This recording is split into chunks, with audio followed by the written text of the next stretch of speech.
오늘 말씀 주제 먼저 선포하겠습니다. 지금 예수 그리스도를 따르는 사람이 하나님께 존귀한 사람입니다. 네, 우리 추석 명절 아주 긴 연휴의 기간을 지난 금요일부터 쭉 보내오셨는데 쉬느라 아주 고생들 많으셨습니다. 이게 오래 쉬면 또 쉬는 것도 굉장히 힘들지 않습니까? 이게 먹고 쉬고 하는 것도 자꾸 몸이 막 부해지기 때문에 굉장히 힘든 시간들인데 그 힘든 시간들을 잘 이겨내고 오늘 예배에 나와주셔서 참 감사를 드립니다. 우리가 이제 목요일까지 쉬고 금요일부터 일상이 회복되는데 다음 주간은 이제 우리 화요일부터 말씀 사경회가 있고 화수목 3일간 말씀 사경회가 있고 금요일은 다음 세대 또 부흥회가 있지 않습니까? 한 주간 푹 쉬셨으니까 다음 주간은 저녁마다 꼬박꼬박 저녁에 이 자리에 나오셔서 또 영과 육이 더욱 성령으로 강건해지는 우리 성도님들 되시기를 축복드리겠습니다. 네, 여러분들이야 뭐 오늘도 나오셨는데 안 나오시겠습니까? 나오실 때 양손에 한 명씩 꼭 다 붙잡고 나오시기를 부탁드리겠습니다. 네, 우리 지난 8월에 누가복음 6장 12절에서 19절까지의 본문으로 예수님께서 산에 올라 밤새도록 기도하시는 장면을 우리가 살펴봤습니다. 그때 한글 번역 성경에는 밤새도록 하나님께 기도하시고 이렇게 나와 있습니다. 그런데 헬라어 원어로 보면 여기에 이 단어가 하나님의 기도를 했다 이렇게 나와 있습니다. 하나님의 기도란 것은 무엇입니까? 내 뜻을 그냥 일방적으로 하나님께 구하는 것이 아니라 하나님의 뜻을 묻고 그 뜻에 내가 맞추어가는 그런 기도, 그 하나님의 기도를 예수님께서 밤새도록 하셨다는 겁니다. 그 하나님의 기도를 하신 후에 예수님께서 12명의 제자를 사도로 임명하십니다.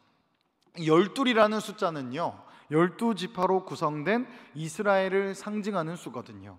예수님은 이제 12사도를 세우심으로써 예수님 안에서 새롭게 시작되는 새 이스라엘 공동체를 세우신 겁니다. 이렇게 사도들을 부르신 후에 예수님이 하신 일은요 그들을 데리고 평지로 내려가는 일이었습니다. 온 유대에서 심지어 두로와 시돈 지방에까지 그 지방에서까지 예수님께 고침받고자 하는 수많은 사람들이 몰려왔습니다. 더러운 귀신 들린 사람들까지도 그 평지에 모여 있었는데요 예수님은 사도들과 함께 그곳으로 내려가 그들을 만지고 고쳐주셨습니다. 우리가 신앙생활을 하는 동안 자주 하는 실수가 있습니다.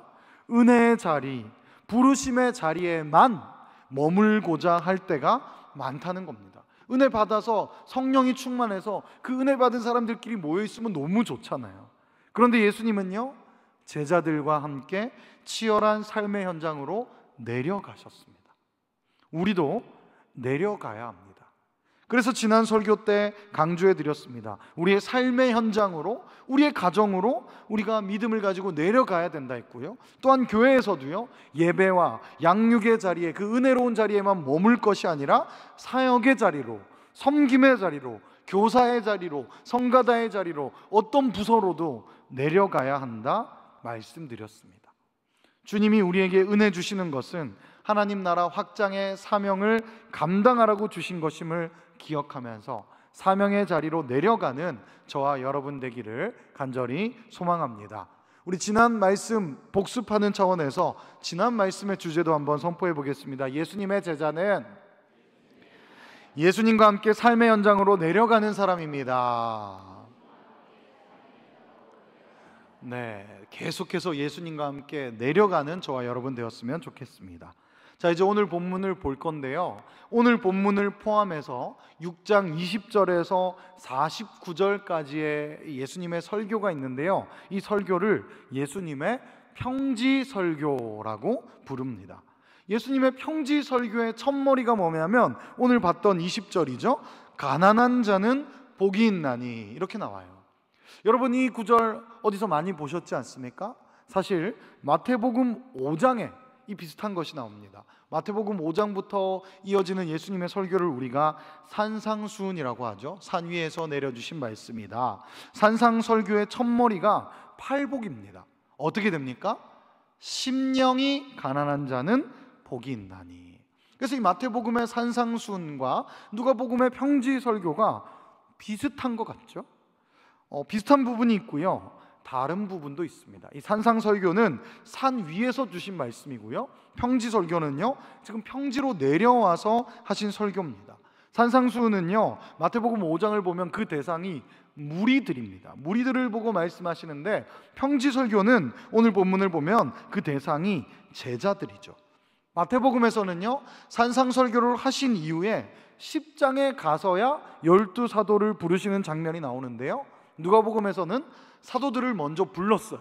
먼저 부르고 그 제자들에게 평지설교를 합니다. 또 산상설교에서는 팔복, 8가지 이 문장과 함께 복이 8가지 복이 제시되잖아요. 그런데 오늘 우리가 보는 평지설교에서는요 8가지지만 4가지 복이 나오고 4가지 화가 나옵니다. 그래서 저주도 선포되는 거죠.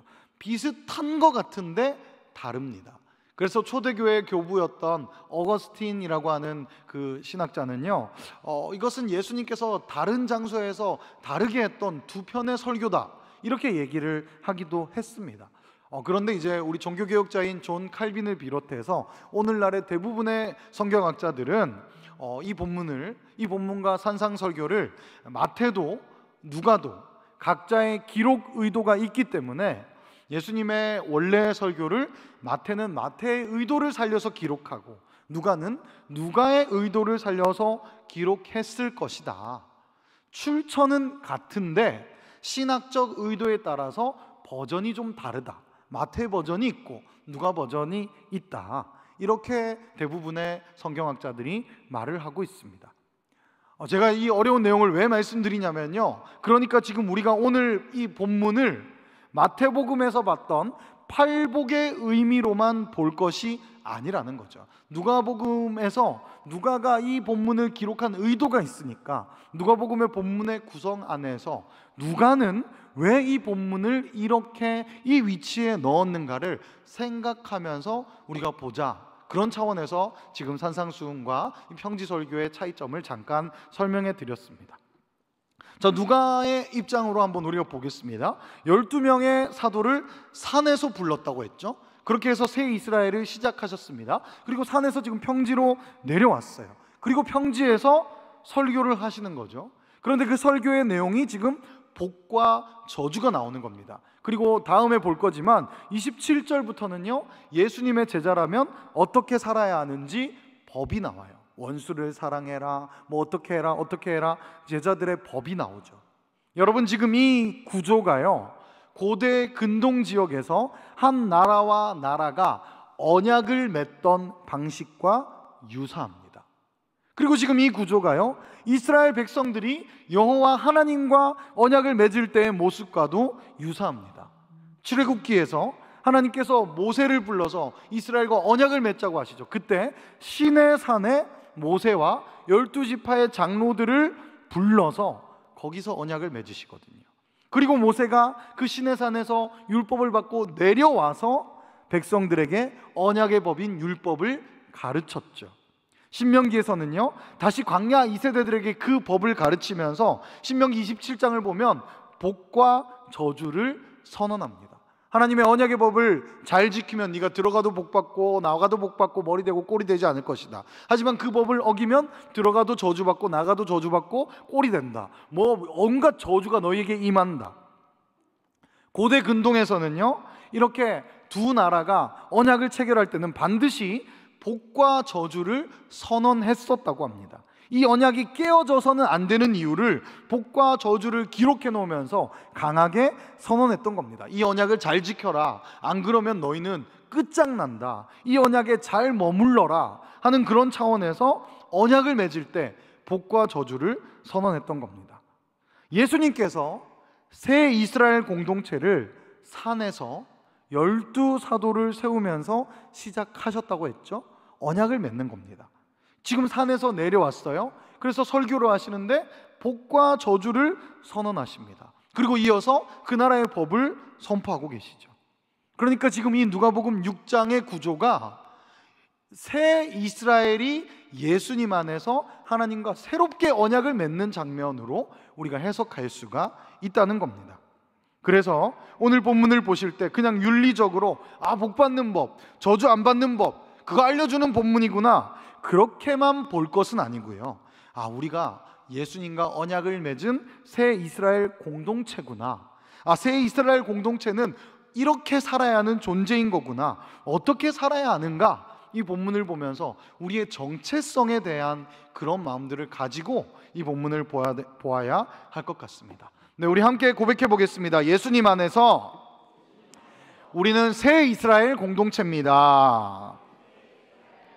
네, 지금 우리가 이 본문을 보며 우리가 예수님 안에서 새롭게 언약을 맺은 공동체라는 것을 확인하였습니다. 자, 오늘 여러분에게 헬라어 두 단어를 알려드리고 이어서 말씀을 좀 보려고 합니다. 오늘 본문이 사실 이 두 단어를 알면 다 정리가 돼요. 자, 첫 번째 따라해 보겠습니다. 마카리오스. 자, 이 마카리오스는 복이 있다라고 번역되는 헬라어 형용사입니다. 원래 이 마카리오스는요, 당시의 왕족이나 귀족들에게 쓰던 단어예요. 신적인 행복을 가진 사람, 일반인과는 비교할 수 없는 상태의 만족과 기쁨을 가진 존귀한 신분의 사람에게 마카리오스라는 말을 썼습니다. 그냥 우리말로 복이 있나니 쓰여 있으니까 재수 좋다, 그렇게 우리가 이해할 수도 있겠지만 그 정도의 의미가 아닌 겁니다.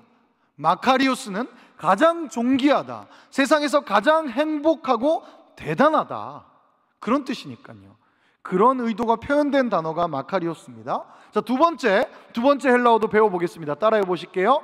우아이. 이렇게 얌전하게 하시면 안 됩니다. 자, 왜냐하면 우아이는 감탄사거든요. 우아이. 네, 이렇게 하셔야 돼요.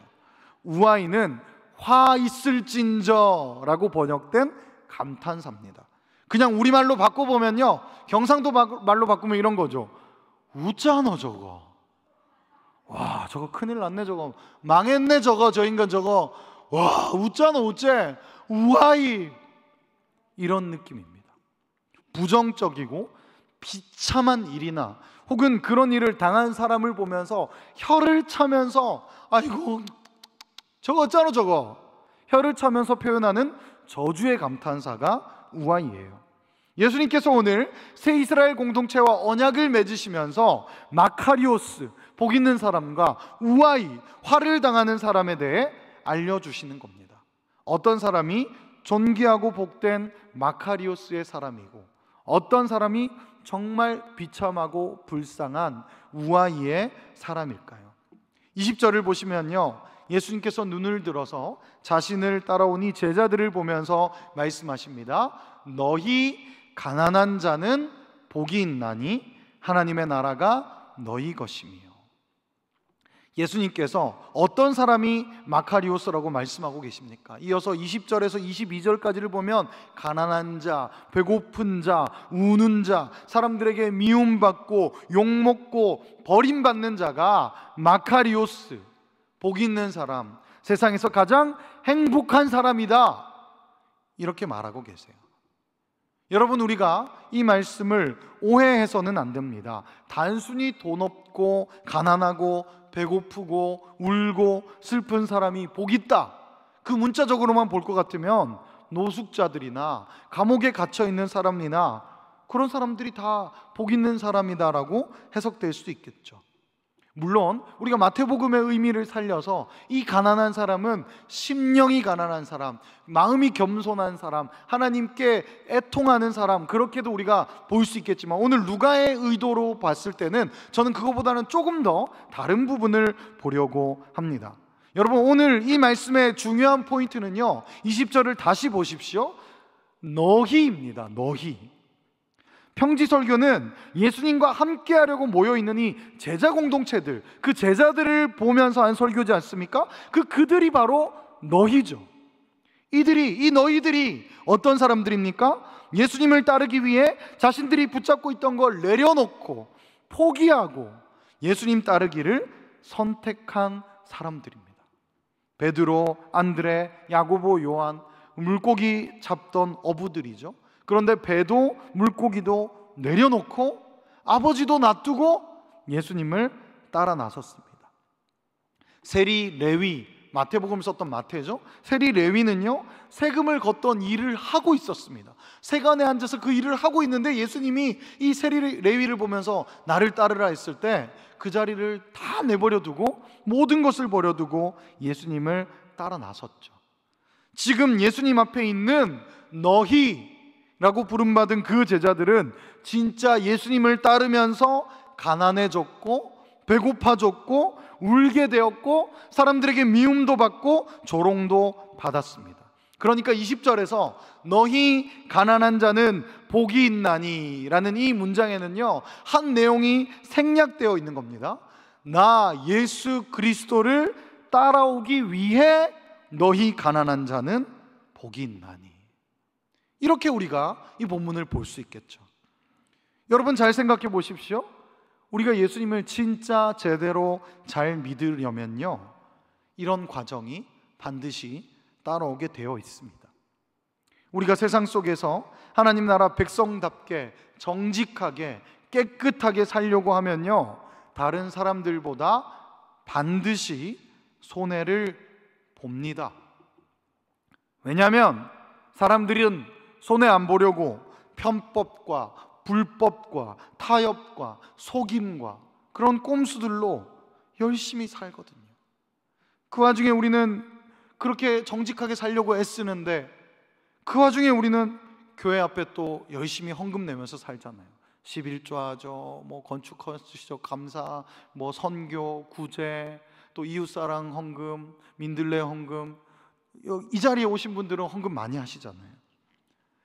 여러분 헌금 내는 것만 다 그동안 뭐 50년 예수 믿으신 분들 헌금 낸 것만 다 적금 들었어도 지금보다 집에 평수가 넓어지셨을 수도 있는 거 아닙니까? 지금보다 좋은 옷 입고 좋은 가방 들고 살 수 있지 않았을까요? 그뿐입니까? 주일 성수 얼마나 우리를 피곤하게 합니까? 남들은 다 놀러 다니는데 주일 지키느라고 우리는 교회에 있죠. 그뿐입니까? 예수님은 원수도 사랑하고 용서하라 그러시잖아요. 예수님 따라 사는 게 어려워요. 어떤 때는 예수 잘 믿으려고 하면 나만 늘 피해보는 것 같고 나만 늘 참는 것 같고 나만 늘 섬기고 있는 것 같은 거죠. 세상은 적당히 속이고 대충 요령껏 하고 내 이익도 좀 챙기고 적당히 이기적으로 실속을 챙기면서 살라고 하거든요. 그런데 예수님의 말씀은 그렇지가 않잖아요. 우리가 진짜 정말 예수님을 잘 따르려고 하면 반드시 지금보다는 가난해지고 배고파지고 울고 미움이나 조롱을 받게 되어 있는 겁니다. 손해를 보게 되어 있습니다. 그러나 사랑하는 여러분, 그럼에도 기억하십시오. 예수님은 이렇게 예수님을 따르기 위해 하나님 나라를 선택하기 위해 남들이 선택하는 부와 명예와 편안함과 즐거움을 포기하는 사람들을 두고 말씀하십니다. 나를 따르기 위해, 나를 선택하기 위해 너희 가난한 자, 너희 배고픈 자, 너희 우는 자, 너희 미움받고 욕먹고 버림받는 자, 너희는 마카리오스다. 세상 사람들은 너를 어떻게 평가하고 지금 네가 어떤 상태라 손가락질하든지 간에 네가 보기에도 네 스스로가 초라해 보일지 몰라도 너는 내가 가장 존귀하게 여기는 가장 복된 사람이다. 그리고 말씀하십니다. 너희는 하나님 나라를 소유했다. 너희는 영원한 하나님 나라의 백성이다. 지금 이 땅에 이미 시작되었지만 종말에 완전히 완성될 그 나라에서 너희는 배부를 것이고 너희는 웃을 것이고 너희는 하나님 아버지 앞에서 영원한 상을 받을 거야. 너희는 영원한 행복과 영원한 기쁨을 소유하기 위해 지금 잠깐의 아픔을 당하고 있지만 그래도 기억해라. 너희가 마카리오스야. 너희가 부자야. 너희가 왕족이야. 너희가 엘리트지. 너희가 가장 행복한 사람이야. 예수님은 추상적인 이야기, 비유적인 이야기를 하신 게 아닙니다. 하나님 나라를 선택하고 예수님을 믿고 예수님을 따라 사는 사람은요, 반드시 영원한 하나님 나라에서 실제적인, 지금 세상 사람들이 누리는 것과는 비교할 수 없는 영원한 영광과 기쁨과 즐거움을 맛봅니다. 그리고 정말 감사하게도 우리가 이 땅에서도 맛봐요. 살짝 맛보기로 보여주시는데 그 맛이 얼마나 좋은지 몰라요. 여러분 아까 내게 강 같은 평화 막 찬양하시는데 그 평화가 정말 얼마나 맛있던지 제가 뒤에서 보면서 하나님 명절에 쉬는 날에 지금 와가지고 예배 드리면서 좋다고 박수치고 있습니다.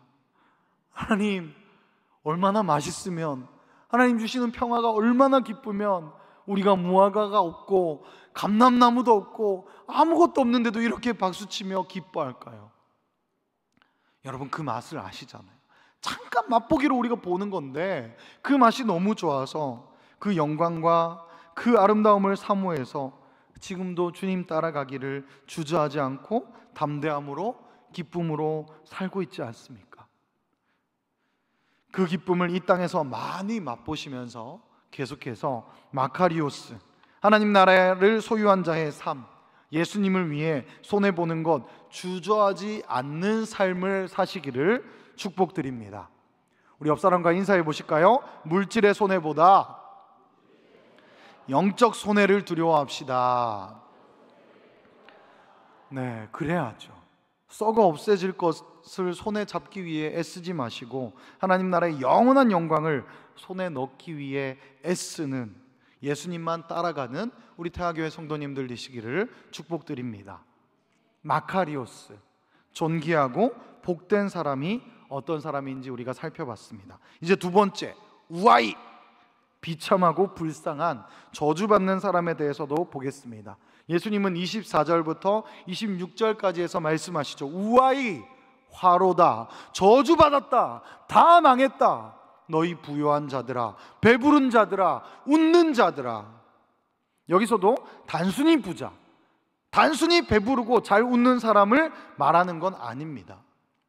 예수님을 따라가지 않고 자기 눈앞에 있는 세상의 즐거움과 가치들을 쫓아 사는 사람들에게 예수님은 말씀하신 거죠. 그래서 앞에 내용이 생략된 거죠. 나를 따르기를 포기하고 그 배부름을 선택한 너희들아, 나를 따르기를 제쳐두고 부요하려고 한 너희들아, 너희는 저주를 받는 거다.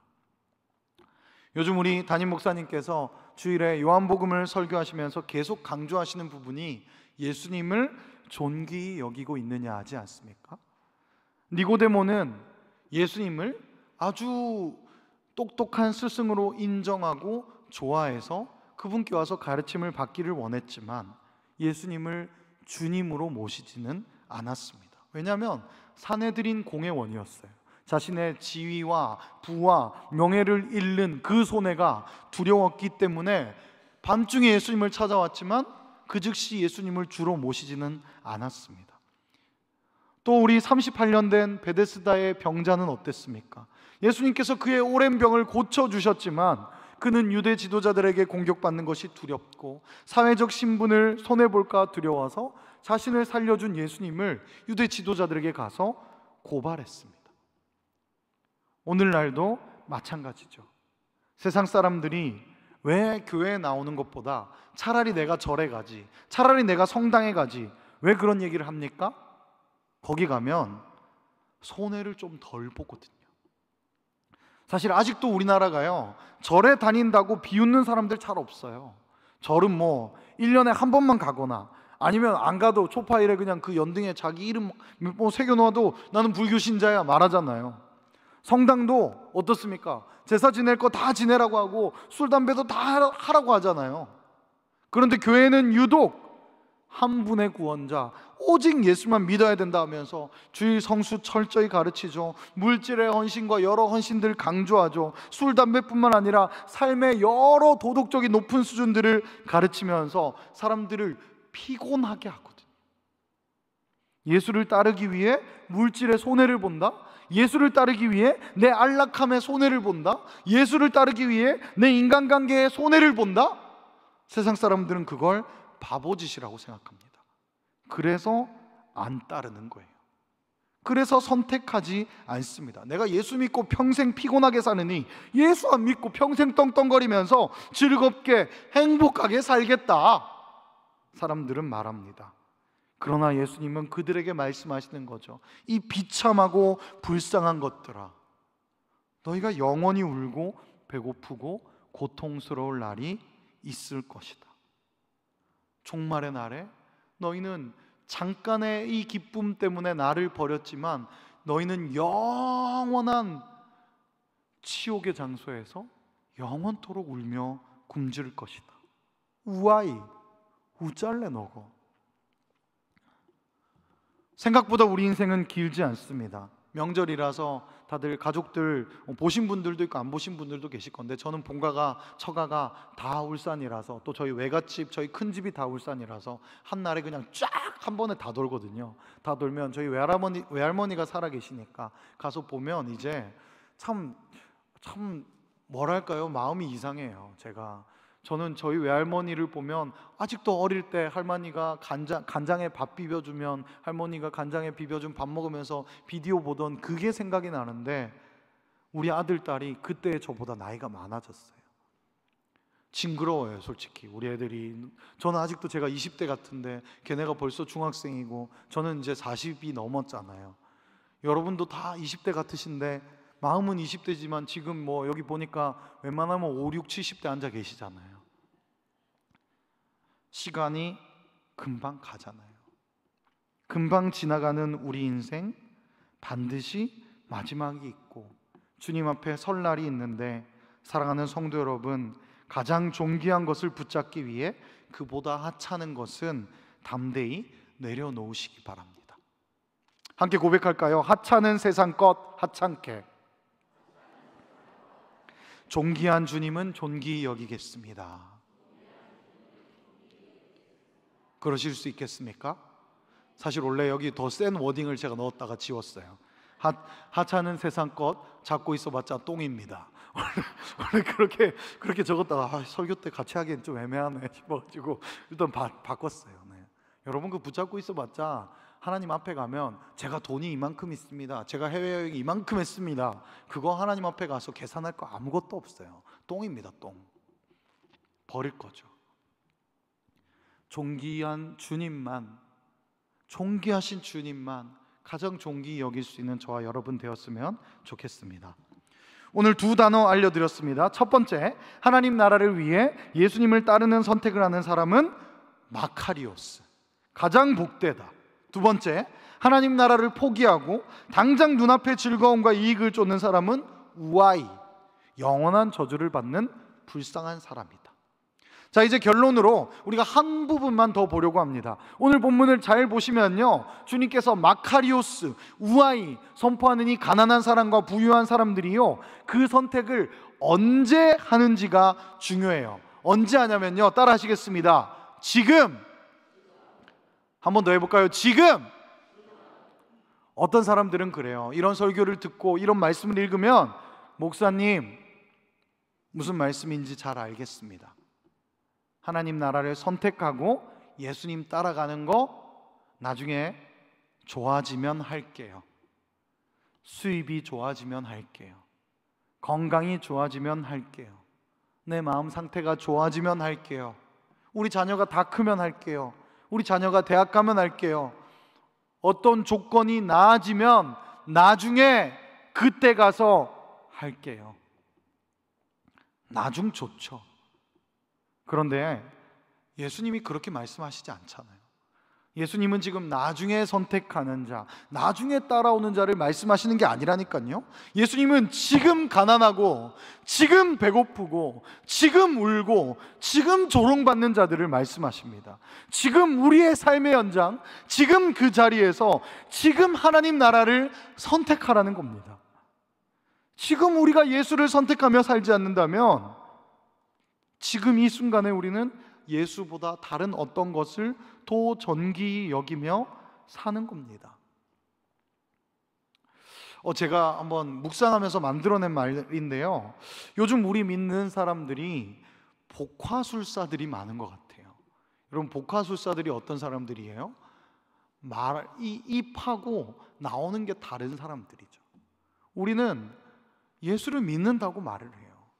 우리는 예수 믿고 따라가서 복받는 자가 되겠다고 말은 하는데 사실 속에서 나오고 있는 우리의 진짜 내용들은 화를 당할 선택을 하면서 사는 사람들이 많은 것 같아요.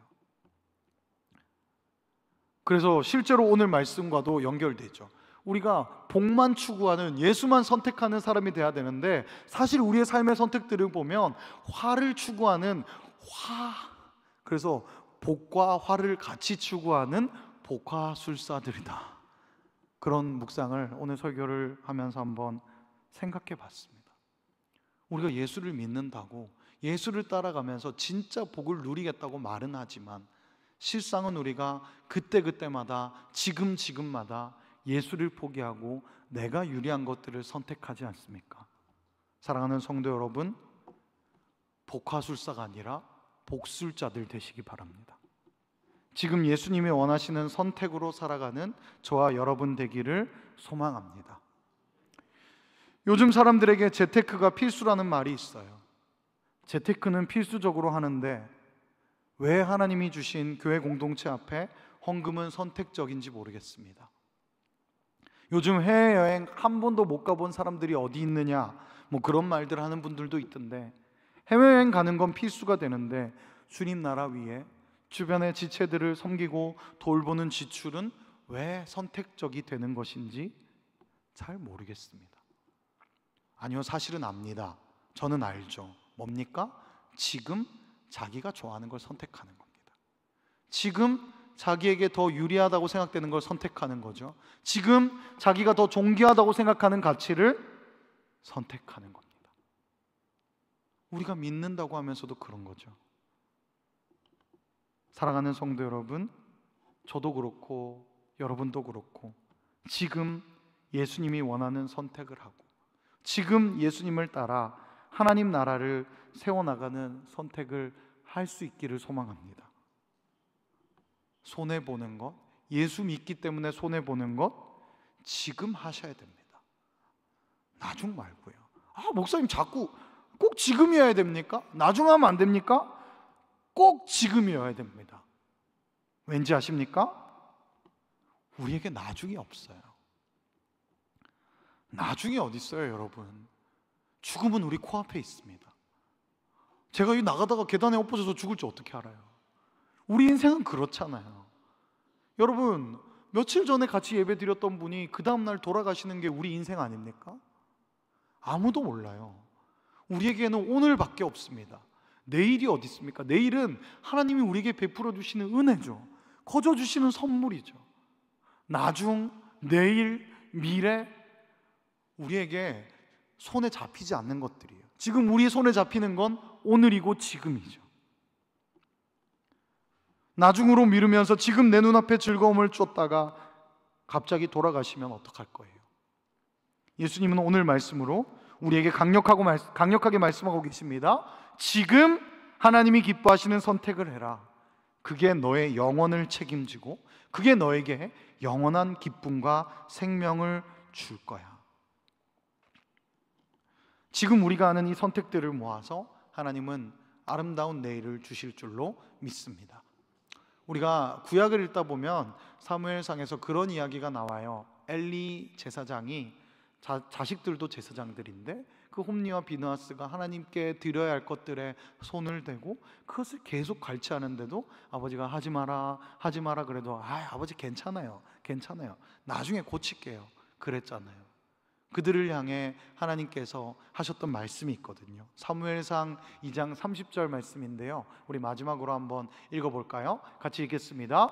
그러므로 이스라엘의 하나님 나 여호와가 말하노라. 내가 전에 내 집과 내 조상의 집이 내 앞에 영원히 행하리라 하였으나 이제 나 여호와가 말하노니 결단코 그렇게 하지 아니하리라. 나를 존중히 여기는 자를 내가 존중히 여기고 나를 멸시하는 자를 내가 경멸하리라. 아멘. 하나님의 말씀입니다. 하나님은 우리가 하나님을 존귀히 여기며 하나님의 아들 예수 그리스도를 존귀히 여기며 그분만을 따르기를 강력하게 원하고 계시는데, 그래서 지금 하라고 하시는데 우리가 우리의 선택을 할 때마다 하나님을 멸시한다면 하나님도 우리를 고깝게 보지는 않으실 것 같아요. 우리가 오늘 예수님을 존귀히 여기며 그분 따르는 선택할 때 하나님께서 우리를 존귀히 여기며 책임져 주시는 복된 내일을 주실 줄로 믿습니다. 우리 주제 다시 한번 선포할까요? 지금 예수 그리스도를 따르는 사람이 하나님께 존귀한 사람입니다.